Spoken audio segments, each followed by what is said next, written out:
Krabs, someone took all the money from the cash register!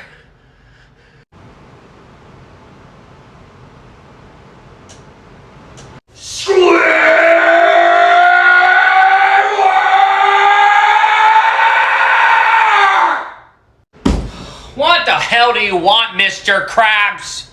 Mr. Squidward, my cash register has no money in it! Do you want to explain why, Mr. You tell me, Mr. Krabs, when was the last time we had a fucking customer in the Krusty Krab?